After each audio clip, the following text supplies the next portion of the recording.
Hey, hey, hey! Welcome to the Talk to People podcast. My name's Chris Miller. This video features a conversation I had with Dr. Daniel Maitland.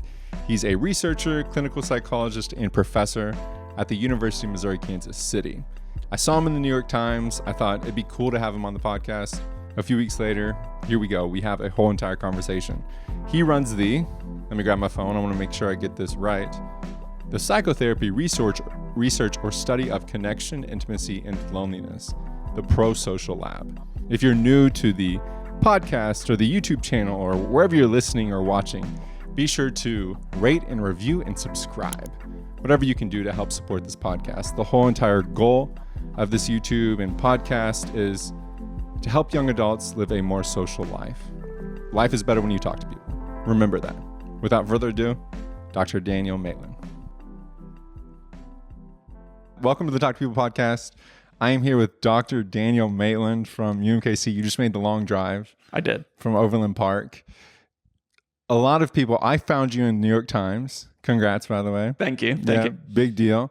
I found you and your research in the New York Times, but there may be a lot of people who haven't heard about your research and didn't see the article. So tell everybody what you do. Essentially, I try to understand how close connections form and how that impacts your physical and mental health, and how your physical and mental health impact your ability to make connection with others. Cool. And why do you do that instead of like math? Personal values. I was a comp sci major. I was interested in artificial intelligence, and the idea of working in a cubicle making someone money kind of turned me off. Got really into a form of therapy that is characterized by a really intense connection between the therapist and the client, and got really passionate about it. I have few friends, but they're really close. So I connected with this kind of closeness generating stuff. Would you say you're entrepreneurial? No, not at all. Yeah. I wish. If anyone has any ideas, let me know. Send them your way. Because I feel somewhat similar. I don't want to be in the office all day. And sometimes I get this feeling of like, I don't want my time to be fulfilling someone else's dream. Like, I need to go out and build my own business and build my own dream. But then I'm partially like, well, it's also really nice whenever people tell you what to do. Yeah. There's definitely that. For me, I'm just curious. Like that's really like the joy of being a researcher is you say, hey, I wonder about this. You look it up, and if no one's answered it, you dedicate a year of your life, 2 years of your life to doing that. And for me, that question turned into like a career. Like, I'm 10 years in and still going strong. Wow. Would you say you're innately curious, or did that grow over time? About certain things. I get really into stuff. So once I find something that kind of piques my interest, I'll try to like learn everything about it. And so I think that's kind of where I'm at, is I'm trying to explore all of these little details. And every time I ask a new question, the answer leads to, 20 more questions. And do you ever find a point where you're like, okay, I've sufficiently answered this question? To sate my curiosity, yes. Yeah. But really, it's more of a pragmatics thing of where am I spending my time, and I work with PhD students. So if they're interested in something, I'll start dedicating more energy, one direction over another, and then circle back years later when a new student shows up. I think curiosity is one of the best things, in particular in conversation, because with podcasts, if you notice the podcast host is following their curiosity, it just seems more tangible and a lot easier to listen to. Do you think people can grow in curiosity? Yeah. Oh, absolutely. I think it is a skill. I think it also, to kind of center on one of the things that I think we're going to talk about today, I think there's vulnerability in it. To be curious, you have to say, I don't know. You have to show interest in others. You have to really have something that you're like, I'm willing to not be the expert. I'm willing to say I don't know anything, and either go out and discover it or appeal to others. So I think there's a lot in there. So there can be insecurity that has tension with curiosity, because maybe someone, because I say follow your curiosity, But then I'll hear people say, well, it's just not that interesting. Yeah. So I actually say that my research isn't that interesting to a lot of people. And the reason for that is that you don't hear a lot about it. And so there's kind of this inference of like, oh, maybe people don't care about what I'm doing. Sure. But I think that the flip side of that is that, like, when you get academics who are experts on stuff, most of us think we don't know anything. Like I find so many people who are at the top of their field, and that's not to say I am, but who go out and say, I really don't know a lot. There's a lot of humility. Because your knowledge of what you don't know expands and expands. Yeah, yeah. One of the things that we talked a lot about was your research and, in particular, therapy. Mm-hmm. Okay. So did you want to become a therapist, or did you want to become more of an academic? What was the... I wanted to be a researcher. But what I wanted to research originally, the way I framed it is I wanted to make sure people didn't get bad therapy. Fascinating. Yeah. There's so much bad therapy out there, in my opinion. And I saw that. And so I wanted to train clinicians to implement the skills better. And I wanted to really refine how we understood what good therapy is. So make it just science-based. And why is there so much bad therapy? A lot of it is theory, and theory that can't be measured. And so for me, I'm a diehard scientist. Like I've always had kind of that logical thinking. And what you'll end up seeing is that there are fields of psychology or theories of psychology where you can't measure what they think leads to change. And so they didn't have a way to get from suffering to alleviation. They had a theory that you couldn't really measure. For me, I wanted to find ways to measure those things, and I wanted to kind of tweak it. I also, the training models are so different in different places, and the amount of like hands-on supervision you get varies, and the word therapist is actually not like a protected word. So you have everything ranging from life coaches, who I don't know what the credentials are there, but I think you can pretty much call yourself a life coach broadly, to PhD level licensed psychologists who, my training, my education is longer than med school. So, there's a lot of variability there. Wow. And if a life coach and a PhD psychologist is lumped under the same term, therapist, that can get messy. Yes. Yeah. And I think it does. And I think, there's even tension amongst professionals who are researchers, just because the fields differ so much. But yeah, it's hard when, someone who read a few books is proclaiming to have the same expertise as me. And we have different skill sets, and I have no doubt that they're helping in some capacity, usually. But if I can get someone in and out of therapy in 4 weeks compared to, a lifetime or, multiple years, I think there's something to be said for that.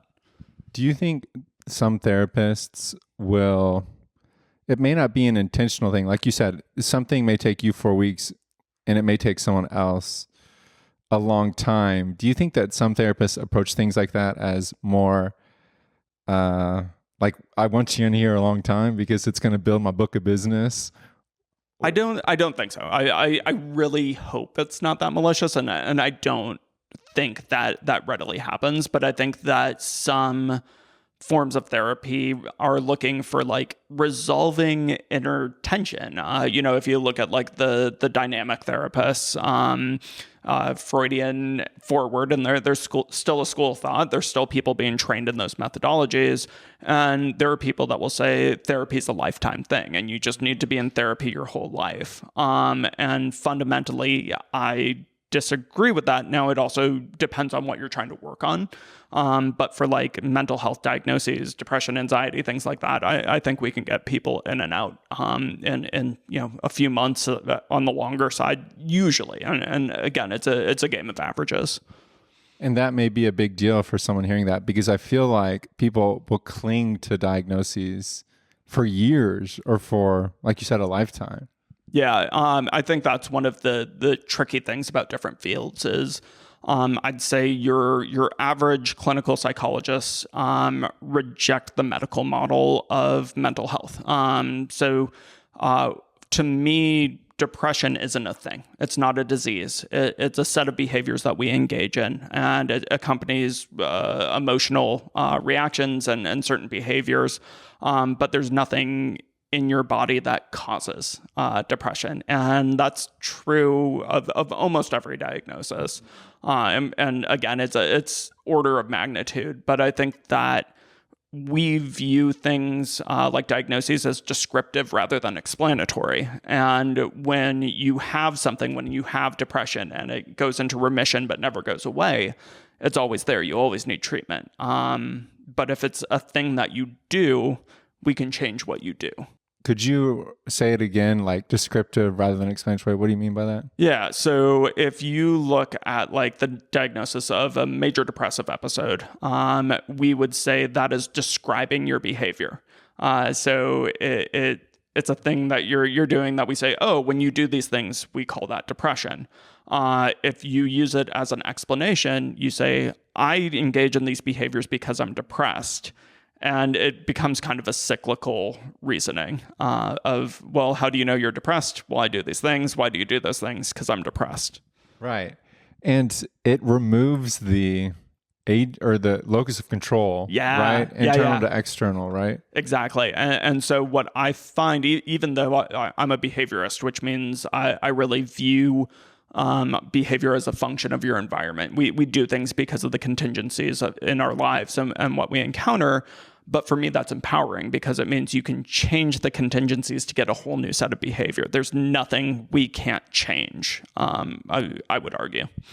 So you would approach someone who may be manifesting, let me think about this. So like you said, descriptive. Mm-hmm. So like their behavior is depressive, or like a depressed person would do this, but you don't have to do those things, versus like a depressed person would do this, therefore you're depressed and you're going to need to come to therapy because we're going to have to work on your depression. And maybe it's going to flare back up and all that jazz. Yeah, that's exactly it.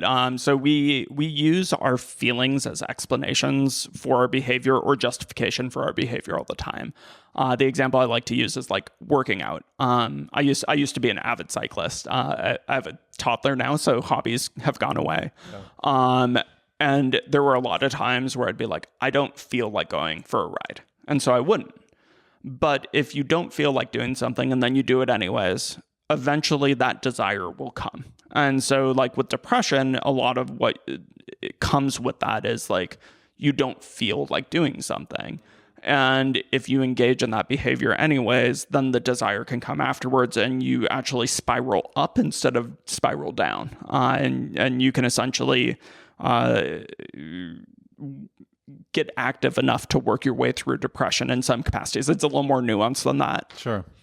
What are descriptors of depression? How can someone know they're currently dealing with that? Yeah, so feeling low, down, blue, or depressed, a lack of enjoyment in activities that you used to enjoy, eating too much or eating too little, sleeping too much, sleeping too little, feeling like you're moving in slow motion or stuck in the mud. Those are the ones that come to mind right away. There's 9 different descriptors, with 2 of them being kind of necessary in order to be diagnosed with a major depressive episode. DSM, does that mean anything? The Diagnostics and Statistics Manual. We're in the 5th edition text revision. And that's all about depression, right? That's about every diagnosis. Okay. It is I always call it jokingly the big book of diagnoses. So it's how we understand and label different behaviors like schizophrenia, bipolar, all of those things are in there. It's so fascinating to me. I've had a couple of different therapy experiences. One therapy experience I remember acutely because I got in this room. It was kind of like a softly lit room, and there's a couch and all that jazz. Sure. So I'm sitting there, and what was so fascinating was he had me do a lot of paperwork, and then he looked at all the paperwork and he goes, well, it looks like you're a little depressed and like all this other stuff. So I was like, okay, interesting, you know? And he's like, yeah, we're just gonna have to work on your depression. I was like, okay. But it just seems so weird that like, okay, I tested into depression, you know, like doing a pop quiz and it's like, hey, you scored depressed. Right. Right. Yeah. And that, you know, different modalities we'll get there. I try to have like the diagnostic criteria come up organically as part of a conversation. So like a typical first session for me, like, tell me a little bit about why you're here. And, you know, you emailed me, you registered, so I know broadly. But that doesn't tell me the whole story. I'd like to really get to know what's going on in your life. And you can usually pull all of those diagnostic criteria, which is you probably filled out the Beck depression inventory, if I had to guess. Probably. And you can go through and get that information through a conversation. It's probably then build up rapport or relationship. Yeah, and that's what was missing. Because would you say those things are pretty reliable? Oh yeah, I mean they're really good. Mm-hmm. You know, the Beck depression inventory is the gold standard. We use it in research all the time. Yeah, so it's like he was doing the thing, but it just wasn't. That rapport wasn't there. And probably if you could learn how, like what you're doing, to collect the data via like the person saying it rather than writing it down, you know, I think that was, I still remember that. Yeah. And was that effective for you? Like, did you want to go back, or were you like, I guess I have to keep on going? I had a podcast episode with a guy and he was talking about how maybe you need to drop your therapist. Not for me personally, but just this general concept of how like, hey, be sure to take a moment to consider your therapist, right? Like it may not be the right therapist for you and maybe you need to drop yours. And it was funny because I was coming off the heels of that and I was like, I just don't think this is going to work for me, you know, like, yeah. And I let him know like, hey, you know, this is going to work for me. And I did feel a bit bad though, because this person was, he had very low affect and he seemed like he was actively going through depression. Interesting. Right. So during our therapy session, it almost felt like there were a couple moments where maybe I would reciprocate a question, which you'll have to tell me like if that's kind of like against the like the standard, but he would disclose and like it seemed like he was processing through stuff. And I remember telling my wife like, you know, it kind of feels like I'm the one giving therapy. That's wild. Yeah. Yeah. I mean, I think it depends, right? Like you can share if it's going to help build up a relationship. And that would be totally fine. But the second that you're sharing for your sake, it kind of starts pulling at some of our ethics code. So that like the therapist should be able to distinguish. They should, hopefully. But I always tell people it's kind of like any other profession, right? Not every plumber is amazing at their job. And I think that's really hard because everyone that has, you know, these credentials usually has a graduate degree. They've gone through a lot of education. But there's still a distribution of skill in our field. And I think we want to be careful not to say, well, your education means you're good or you're bad.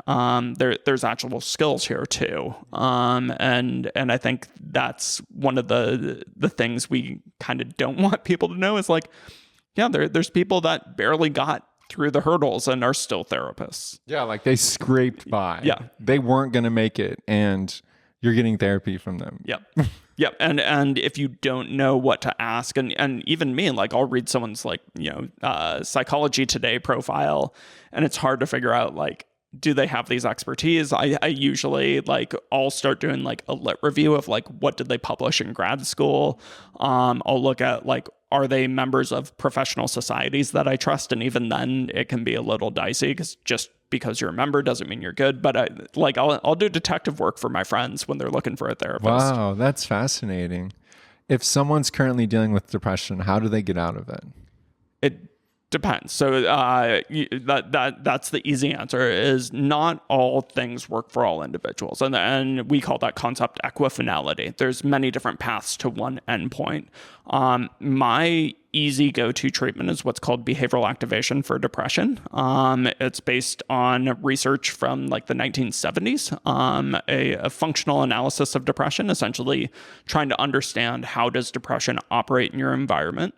And the idea is that depressed people tend to get into a cycle where they're engaging in behavior to avoid things they don't want rather than acting to come in contact with things they do want. And so the treatment for that is essentially try to get them more engaged with the things that they do want, even if they're not coming in contact with it right away. Over time, eventually, they'll start engaging in more behaviors. So what would be an example of that? So it starts out usually with like activity scheduling. There's a far range. So I've done like phone coaching with someone who couldn't get out of bed, right? Very typical kind of cliche depression symptom. And I'll just be like, okay, can you lay in bed and just take off your covers, right? Like just starting point. And then eventually we get them out and we say, okay, can you get dressed and go get something you want to eat? And then maybe you get them working out or talking to friends or joining a club. Like you're just trying to build activities back into their life that they used to enjoy. Is depression something that's been around the whole time, or is there things saying like hunters and gatherers didn't deal with depression? I think they did. I mean, it's hard. You certainly see like evidence in writing of people experiencing depression. I don't know of any kind of psychology historians that have delved into that. I also think it's a lot harder to be depressed when you're constantly doing stuff for your survival. Like when I think of like hunters and gatherers, like you stop doing stuff, you're out of the game. Yeah. You can't afford depression. Yeah. So I think there was probably more activity, and I think the question is what do you do? I think you could also make the argument of we're in a much more like existential place with activity in our own lives. Of we're not always looking to survive so much as we're trying to add meaning to our life. We're kind of in the late stage of humanity in some ways, where at least in the United States, that it, and that's not, I think the flip side of that is there's so many people who are struggling with basic survival needs. But there's a lot of expectation of like, you're working to add meaning, and we're searching for meaning in different ways. Yeah. Do you think that the digital age and digital immersion increases rates of depression? I think it can really easily. I think that like doom scrolling, right? Yeah. You kind of get these like little things that keep you engaged. I actually, so like one of the earliest things I think of is, do you remember in like the earlier days of like Facebook, there was the game Farmville? Yeah. All right. And like everyone had it. And essentially what they did is they figured out, we call them schedules of reinforcement. They found out like the most addictive pattern to just keep you constantly engaged. Be like check back in 4 hours. Yeah. And social media essentially does that, right? Like you refresh, it gives you a whole new batch. You scroll down, the algorithm, right? That the algorithm's all omnipresent. It's figuring out, like if you look at it, they will look at like how long did you pause on a certain thing measured in milliseconds, and then it factors that into what are we going to feed you next. And so you're constantly just telling the system, what do you need to show me to get me to stick around? And I think that doesn't lead to many rewarding like outcomes, right? Like you're just going to sit there and then all of a sudden you're like, oh, it's been 4 hours. And I think that aspect of it's really unhealthy. I think there are good parts of it. I think that there's a lot more community building and organization. I was telling you that I collect whiskey. I could go to a whiskey meetup and just run into random people and chat with strangers. And I think that could be really good. So I think it's not about is technology good or bad. I think it's about how do you use technology. Yeah. Me too. The other day I was vegging out on TikTok, and I can't even recall like most of it. So it's so fascinating because it's like overexposure and stimulation, and we're not able to remember it, yet we still love doing it. Yeah. And that's, like, that's the whole point of it. And I think that's the troubling thing for me is I think there are some ways we could really find like meaningful stuff on there. I think of like Post Secret and like, some of these like earlier adapters. And I think what we've switched to is kind of a consumerism model. And I think that consumerism model is really harmful. What's Post Secret? Essentially, people will mail in secrets to a person in New York, and he will publish them anonymously. Whoa, so it's confessions? Yeah, essentially, and they can be everything ranging from like the complete mundane of like, I was the one that ate all the donuts at work, to things like, people talking about affairs that they've had and things like that. Wow. And I remember that from 2007 when I was in college. This was something that was kind of around. And he would publish it online? Mm-hmm. Used to be in a blog format, and now I think it's on social media. Wow. Is he still actively doing it? Yeah. Wow. What an interesting life. Yeah. You get to read people's most intimate stuff. Yeah. It's really cool. Yeah. Do you think anxiety is similar to, like you said, depression isn't some chemical orientation or something like that? It's behaviors that could go away. Do you think anxiety is similar? Yeah, I mean, I think there's different like baseline levels. So we all have seen like an anxious baby, like who's kind of easily startled. So we all start somewhere. But for me, anxiety is about avoidance of essentially removing yourself from situations. So I think a lot about social anxiety. And if you've ever been in like a social situation where you feel really uncomfortable, one of the things people do will just remove themselves. So I'm not the most social person all the time. If I'm at a party, I'm probably just hanging out on the wall. And that to me is avoidance, right? Like I'm avoiding that situation. But there's also situations where like you've encountered like judgment or perceive that the other person's judging you, and so you're like, oh, I think I hear my wife in the other room, and you just like excuse yourself. And what that does is it actually, from my perspective, reinforces your anxiety. It makes your anxiety more likely in the future, and it also reinforces your removing yourself from the situation. And so it means the next time you're in that situation, you're likely to feel just as anxious or more anxious, and you're more likely or as likely to remove yourself from the situation. So it becomes a self-perpetuating cycle. So then the exposure therapy is the answer for that too. Yeah. And exposure therapy is really misconstrued in like popular media and the literature. It's like actually the snake around you or something like that. Yeah, it's actually this really compassionate thing, and it's led by the client. And so like the snake climbing on you, that's a real thing. Like we'll definitely do that, but only once the client tells us they're ready for it, and only when they say this is what they want to do. It's not like they walk through the door and I'm throwing a snake at them. There's some great videos online of Ernst O-S-T and whatever the dots over the S. I forget. Like yeah, me neither. And so he has like a snake treatment, a snake phobia treatment video. That's amazing because it just shows how compassionate this treatment is.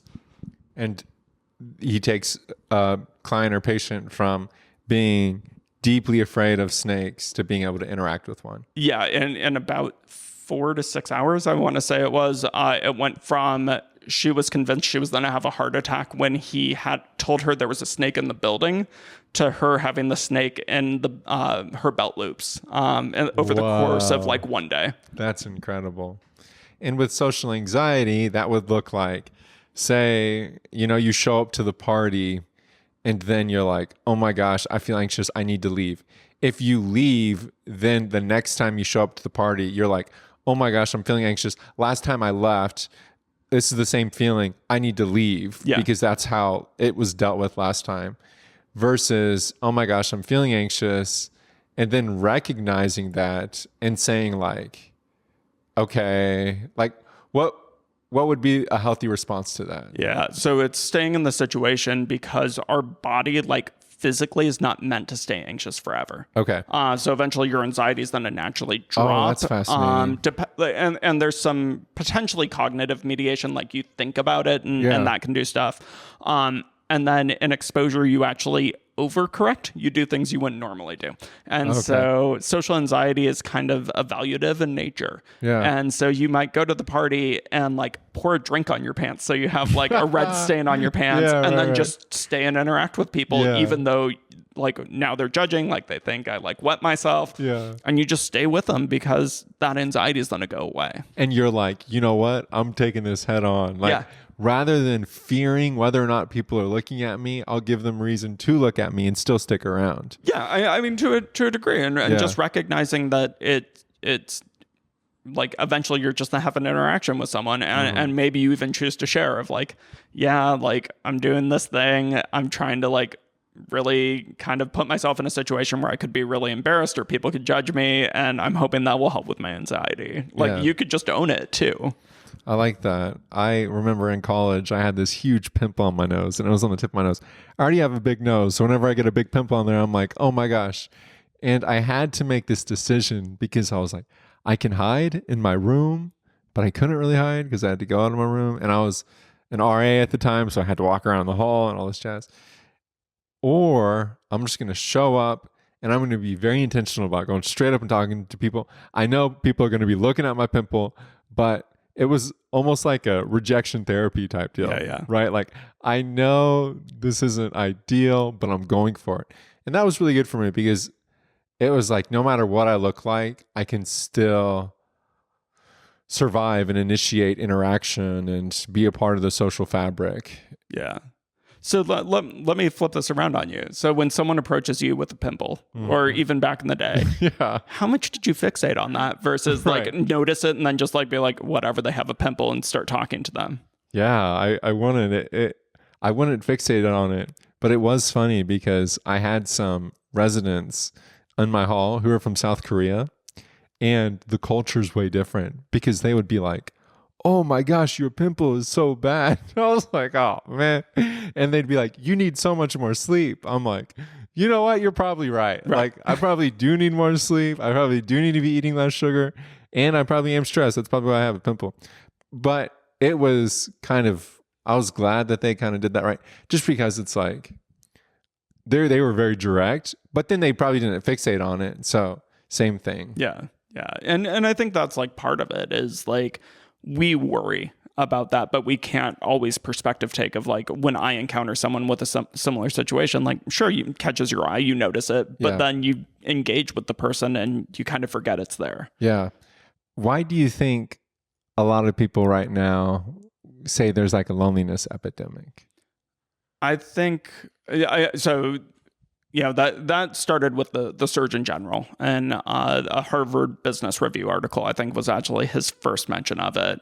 I think it's because we don't feel close to people. More than ever is we're in this hyper-connected world, but we don't feel it. So I think that's kind of driving the bus, and from there, what engaging in the things that do build connection, we don't do anymore, overwhelmingly. And why do you think that is? Because it sucks. I mean, so the theory I work from is the idea of you have to do something that's vulnerable, and then another person responds well to it. And when they do that, you feel connected to them. And being vulnerable is awful because it means you could be hurt. Right. And I think that's really at the root of it is I think we as a society are less willing to do things that could lead to us getting hurt. Okay. Do you think we've just gotten softer? I think that would be a very strong way of putting it. I think that we are products of our environment and what we do makes sense. And that's all, like, I start from a place of like, what we do makes sense. And if you're taught that like, experiencing some of the emotions that we don't want to have is bad, and that people that your interaction with them led to having those emotions, that makes them bad, mean, whatever it is. I think that creates a lot of problems. I also think that we're scared of rejection, overwhelmingly. And that makes sense. But like, there was always like the saying of like, never talk about like politics or religion when you first meet someone. And I think now we just don't talk about it because this, like, I would say that 50% of the country right now, if I talked about my political viewpoints, I would be rejected from them. And so it's easier to not bring that up and have some semblance of a relationship than it is to potentially lose someone. Do you think it's always, I'm like really fascinated as to like why we are worse at that connection building now? I think, I think that's great. And so I think it kind of depends. So one of the things that I've been thinking a lot about is like, as someone who's like cisgendered male, masculinity and the exposure we get to masculine norms and enforcing those norms. So when you think of like media exposure, you used to really have to seek it out, right? And so like, sure, you could read magazines or watch TV, but like our feedback about what is masculine is everywhere now. And so I think we're getting very shaped. And with masculinity, I highlight because it comes with a lot of like stoicism. You don't show emotions. And if you show emotions, you're either weak or you're mean. Sure. And with men, it usually manifests as like those push away feelings rather than the bring people in feelings. So it's usually like anger, hostility, like those bigger things. So I think we're socialized into it as one. And then I think that we as a society have deemed certain things just like really inappropriate, and we've pathologized normal human experiences. So what I mean by that is like what we kind of talked about earlier around like depression and anxiety, like those are feelings that make sense. But right now we view it as like, if you're experiencing those things, well, you need a medication. And so we're kind of taught not to feel except for like the good things. And anything that you feel that isn't good, I think is kind of viewed as pathology almost. And so I think we just have evolved in a society, or as a society, that we don't tap into those feelings that build connection, because like those are the things that bring us together, like the things that we don't want to share with people that people accept us for. Yeah, this is encouraging to me because I feel somewhat controversial, because sometimes I'll think about depression and anxiety as more of, like you said, parts of the human experience. And even in the language of it's not a bug, it's a feature, right? Like it's a cue to you, like your depression is a cue to you that something's up, like we need to adjust this. Just like with loneliness, right? It's a cue to you that the hunger, the thirst, like, hey, you need more social connection. You need to build your social infrastructure. Yet I feel like lately there's been more of this, like mental health matters, like speak about mental health. So then if I say that, like, hey, this is part of the human experience, people are like, you are discounting my experience, like, no, this is something I have and something I struggle with. Therefore, I am going to take the medication, or therefore I am going to do X, Y, and Z. And it just feels at odds. Yeah. There's a great book called The Happiness Trap that talks a little bit about this, where we're kind of expected to only have that experience, right? You're supposed to be happy all the time.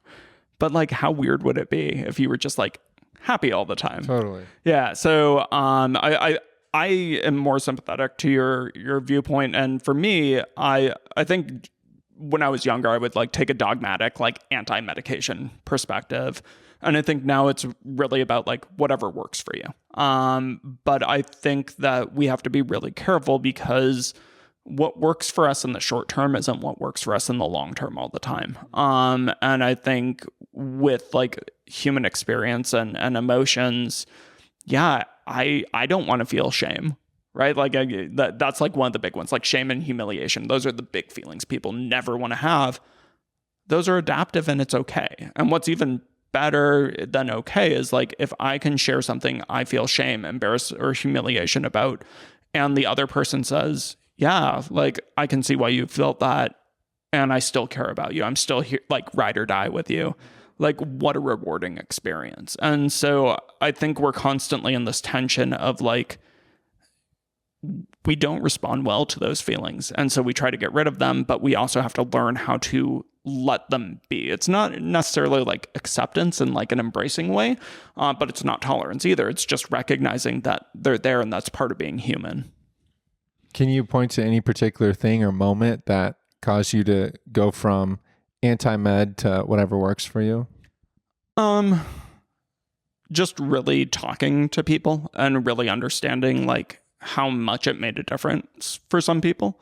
I think one of the things that we also see is when you're like in grad school, just out of grad school, you tend to be more black or white. And so I think like I was learning all about how to change behavior through conversations. Yeah, right. I'm like, we can do anything. Yeah. And I think nowadays it's a lot more just like, hey, if that works for you, I want you to do that. Yeah. And let me tell you, there is another way. I think there's also, I don't think we know everything about medication. That terrifies me. So like the number of like longitudinal studies on medication is fairly limited, and we're like having new drugs out there. Not that they're not safe in the short term. Like I really trust research. But like we aren't testing all of the parameters of something. And it's something that I'm really curious about. Like, what's the impact of taking an SSRI for 20 years? Well, we've only had them around for a little over 20 years, you know? So like longer than that now, I suppose. I'm getting older, but we haven't been able to answer those questions. Sometimes we have animal models, sometimes it's not great, but I think, so for me, there's hesitancy on some end, but also like, I don't want to endorse the medical model. I don't want it to be like, oh, I have this thing and I need this medication to treat this thing, so much as like, yeah, these things can add flexibility to what you do. And if that works for you, great. If it doesn't, there's alternatives. My brother he was diagnosed with schizophrenia, and he was, whenever I was, like 13, he was 17, and it was wild. I don't know what happened. He was a skateboarder, doing really well, crushing school. I was always in his footsteps. Mm-hmm. I'd go to school. First grade, he was in fourth grade. I think we were 3 years. Second grade, fifth grade. I finally got to go to middle school, and he was there. And everyone was like, oh my gosh, you're his little brother. You're his little brother. But there was something that happened, and it may have been drug-induced or alcohol-induced, because he had a group of friends and they were kind of experimenting with different drugs, and he was drinking, but his social circle began to shrink. He would isolate himself. We shared a bunk bed, and there was like days where he would just lay on the bottom bunk with his hood on. He quit school. He quit going to work, and then he became a lot more reactive. And for a long time, for a couple of years, I was the subject of his paranoia. Okay. And he would be like, you're doing this or you're doing that, or you and mom are saying this about me. And I was like, no, dog, I'm just trying not to get by you, because he'd also get aggressive.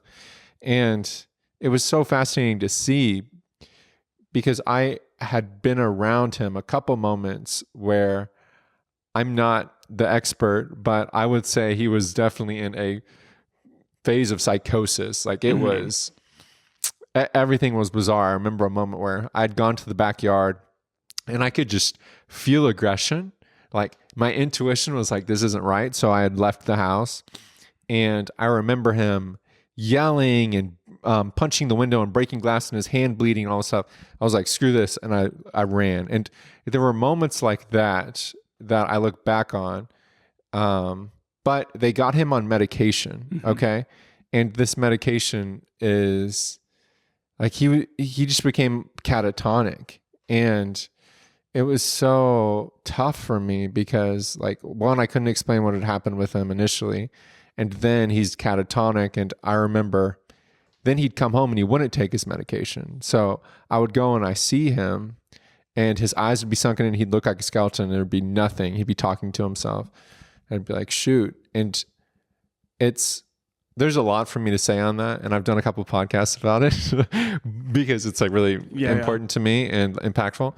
But sometimes I have so many questions about that. But like one of the things I think is like people like mental health matters. Like I just have a hard time putting that in the same bubble as like other stuff. And like there just seems to be a whole bunch going on. And even that medication, it's not doing the job. Like they are just doping him up, right? And he lives in this house now that's state mandated because he was going through this time of psychosis and a whole bunch of police showed up at his door.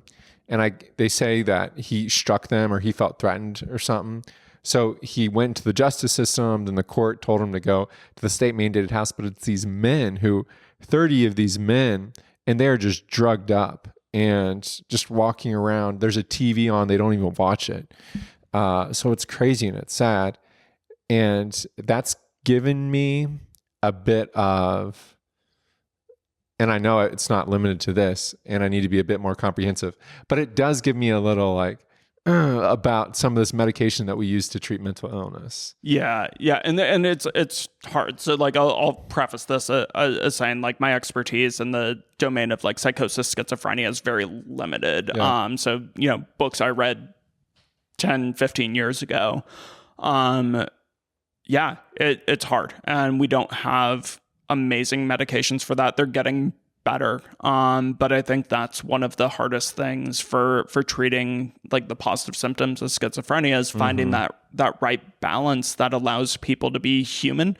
Right. But maybe doesn't can still prevent some of the worst parts of that. And you'll see a lot of people stop medications because those side effects are so awful and so severe. And that's actually surprisingly common.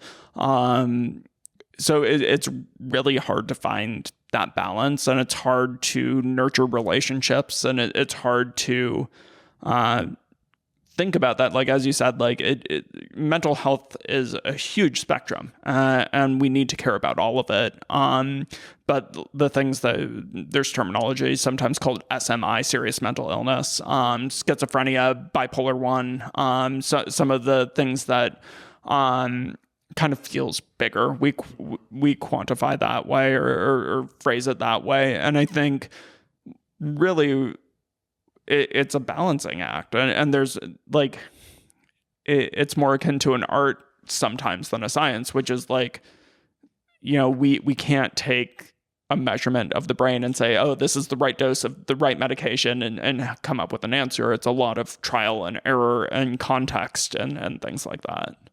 Yeah, it's so fascinating, and it frustrates me sometimes whenever I see like ChatGPT came out with this new model. Like we are crushing it in so many different places regarding computer processing and AI and look at all the cameras we have here, right? The iPhone Pro 16. Yeah. Like there's so much happening, but then a lot of the practices are still pretty archaic with things like this. And they say mental health issues are growing and there's more of them and all this jazz. So, and I also know that people, have you heard of this, the loneliness economy? I've not, no. It's like people who quote unquote profit off of loneliness, right? Like their business model is to get people alone, to get people to pay $50 for Tinder Gold, sure, so that they can swipe more, right? And creating a platform that people who are lonely are more likely to utilize.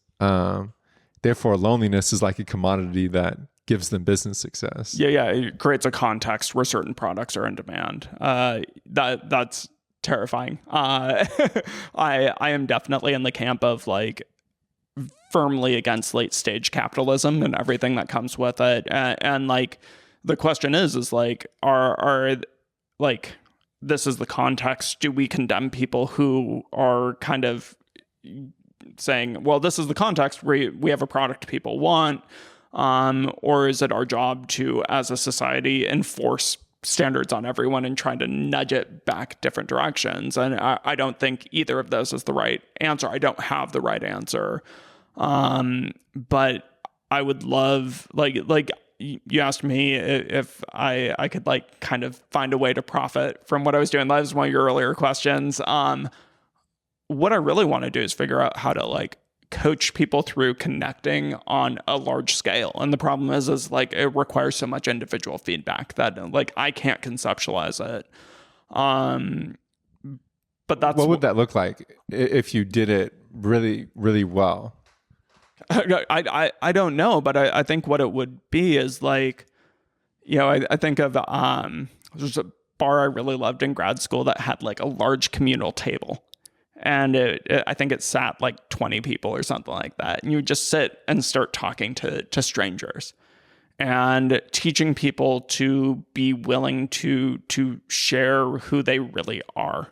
And it's weird because I'm using these like kind of middle level terms. Like it doesn't really mean any, like what does it mean to share who you really are?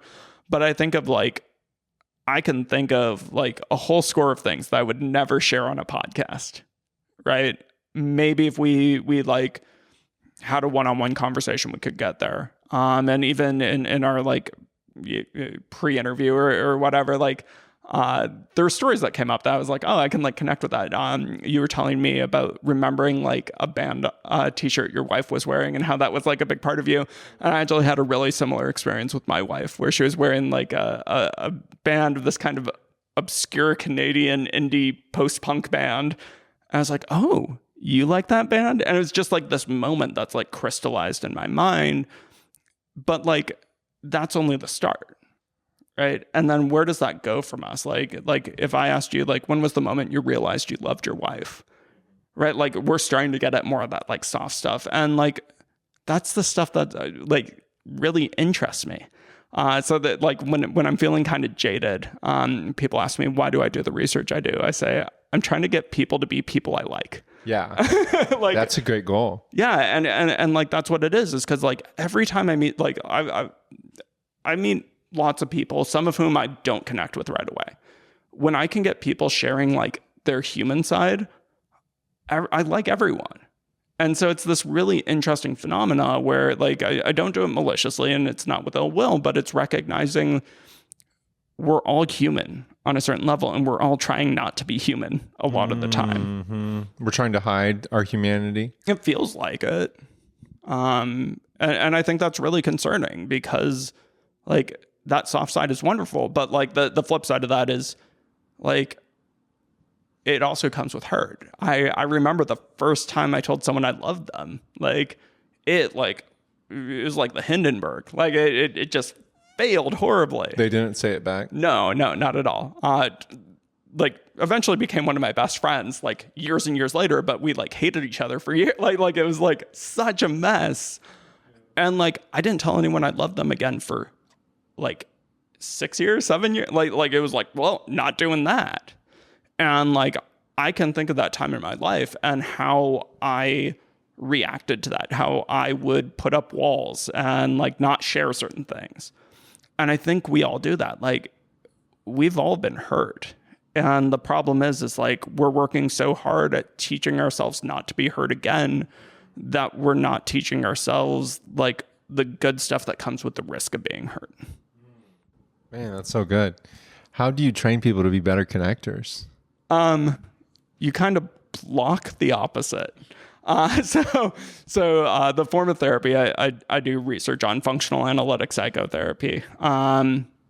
Essentially what we recognize is that all of those diagnoses and the Diagnostics and Statistics Manual, the DSM, have interpersonal components to it, right? So depression shows up in our interactions with someone. You can see it, right? Like you talk to someone, they're like averting eye gaze, they talk slower, they share certain things. Like low affect. Yeah. Like you can kind of read that. And so what we do is we kind of look at how does depression show up in the space between us. And from a therapeutic standpoint, when they do that thing, we essentially say, I feel like you're doing that thing. Can you try something else? Because that doesn't really work with me. And so you get them, instead of someone being like, oh, like I'd do this, but I'm just a loser and I'd fail at it. Right? The very common thought in depression, you might say, I'm finding like it's hard for me to connect with you when you're putting yourself down. Can you find a different way of framing that? And they might say, I'm really scared that I'll fail again. And I'm worried about how that will impact me. And that's vulnerability. Yeah, exactly. And so if you can kind of block the problems and gently get people to do the connection building stuff, I think that's kind of where the magic happens. What do you think about third places? Like people say, there's not many third places nowadays. Yeah. So first of all, I love public libraries. I think they are like the last place that you can exist for free and just like be. So I think that's really important. When I was a kid growing up, I would spend every afternoon I could at our coffee house, and there was a group of us there, and like that was like one of the best things for connecting. Like I remember that vividly, fondly. What's the coffee house?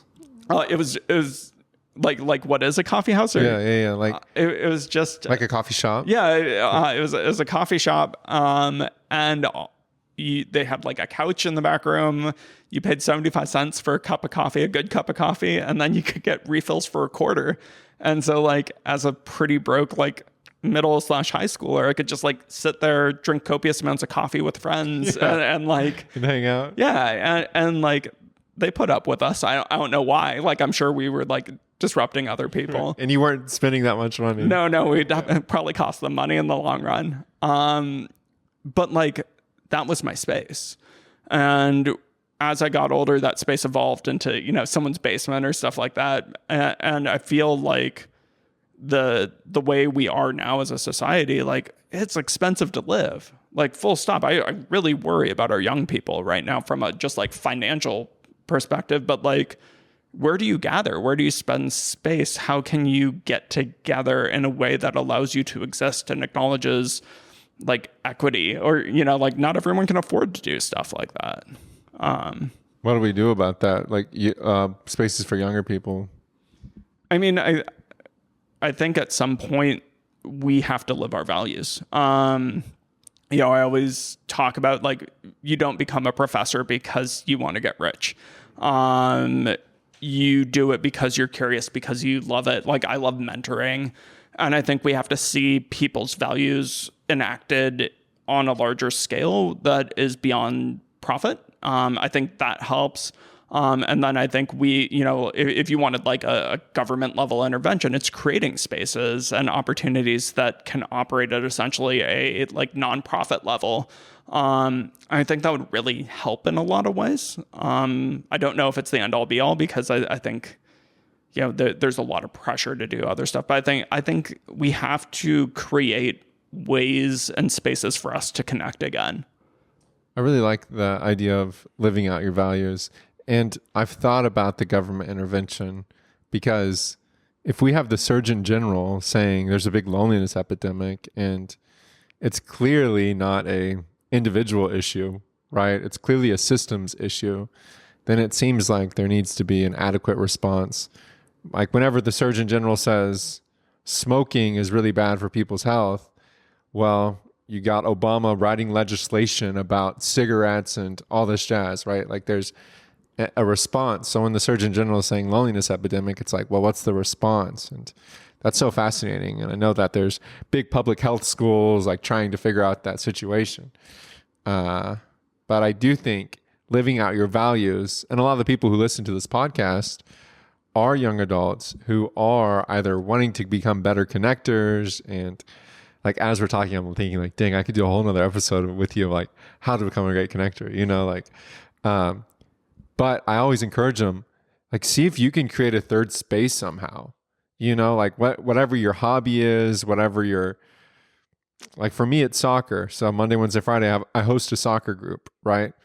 And technically the community center, they give us the venue. So like, thank you to them. But I initiated it and I put it on there for people get to be there. So it's like, what else? What can other people do? Because my theory is that if I can get the people who are willing to host something, then they're going to have access to people I don't have access to. And they're going to have access to people who aren't willing to host a third space or like a get up or a meeting, but they really need connection. Mm-hmm. And it's like my way of getting to a whole bunch of people in like a satellite way. Right. Yeah. Right.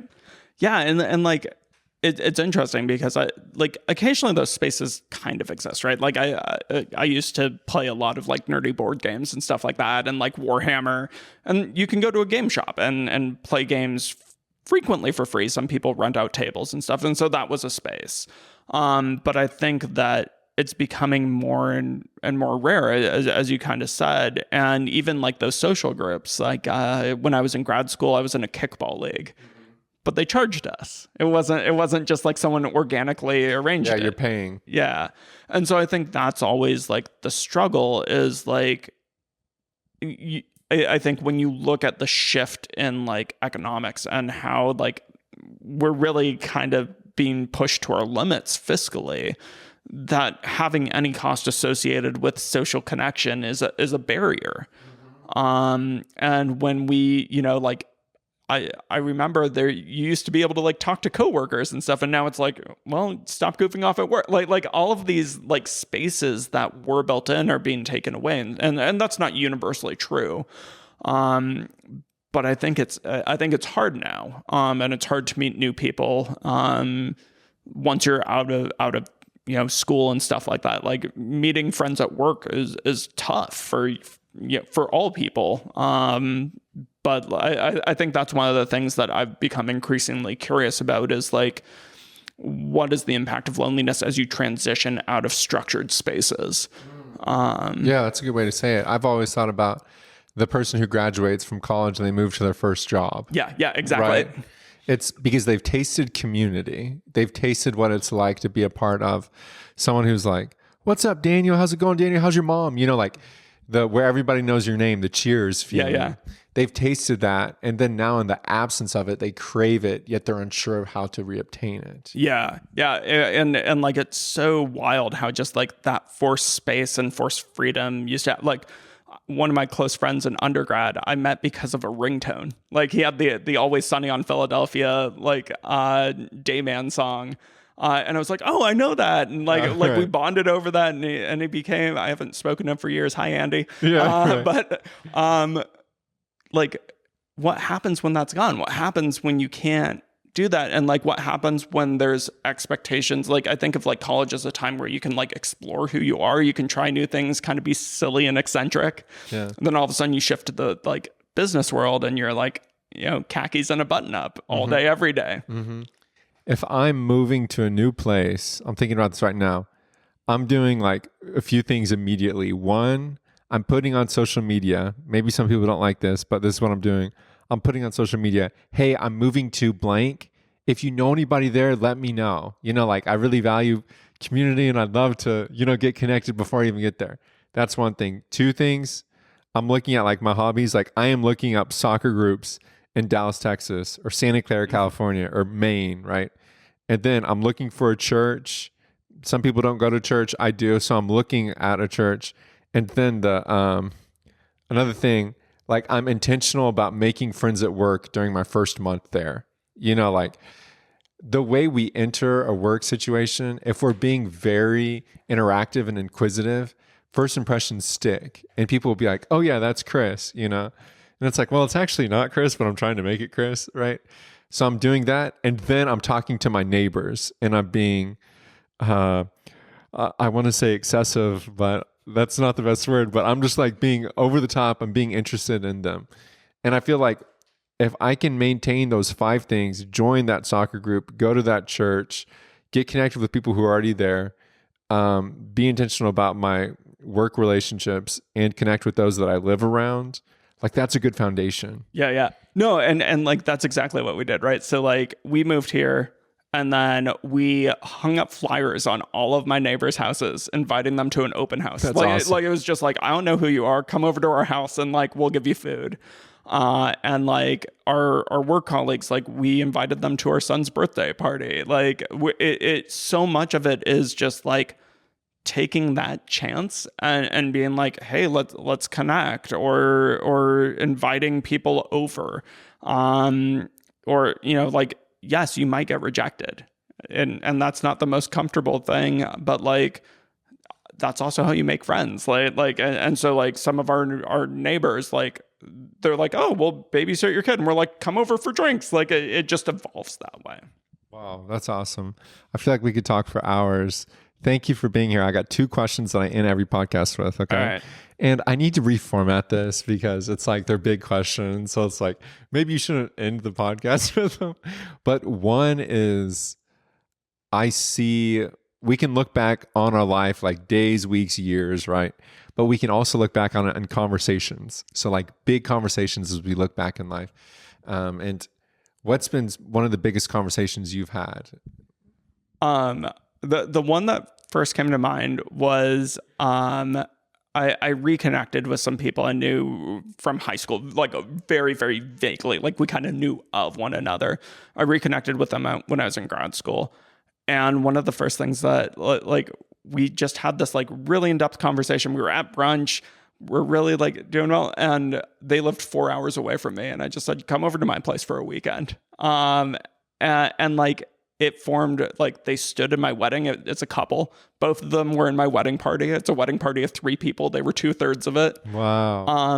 And I just think of like that experience of just like really bonding with someone so much that you could put that trust, and that they were like, yeah, like, sure, we'll do it. And so you took a risk to invite them over. I mean, I think if anyone is inviting you over to their house, like in like a first conversation and they live 4 hours away, like either things are going to go really, really well or really, really wrong. And it just worked out for us. That is so cool. So that stands out as like one of those like meaningful conversations that I've had. And then what's one thing you wish more people knew about you?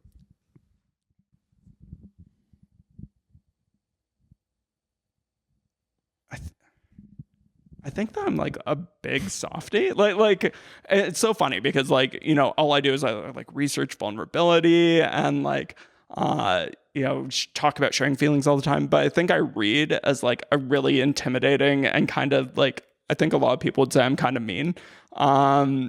And it's just, I'm intense. And so like, I think if people knew that like, I really care deeply about people and like want to get to know you, but like, I wish people knew that about me, because I think oftentimes I have to be like, I'm in work mode. I'm really intense right now. Catch me outside of work and like, let's do that. And that I'm silly. Like being silly is like how much we lose that as adults. Yeah. And like, I really miss that of just like fun and playfulness. Thank you for being here. Is there anything you want to plug? Like, I mean, I will always, like, the hard thing is like, I'm like, join my lab for grad school. Just this little commitment. Right. It's only 6 years of your life. No big deal. But I think what I would really just encourage people to look at is like, go out and be vulnerable, like do something new. There's the Global Awareness, Courage, and Love Project that is working on this. It's run by Mavis Tsai, who founded the form of therapy I do research on. It's a solid nonprofit all about combating loneliness. So cool. What's that called again? Global? It's the Global Awareness, Courage, and Love Project, I believe. Cool. So like plug to that, but really just like go out and take a chance today. Like that's all I want. Is go out and take a risk, and it may not work, but hopefully it does. Yeah. Okay. Thank you for being here, and we'll see you next time. Thanks for having me.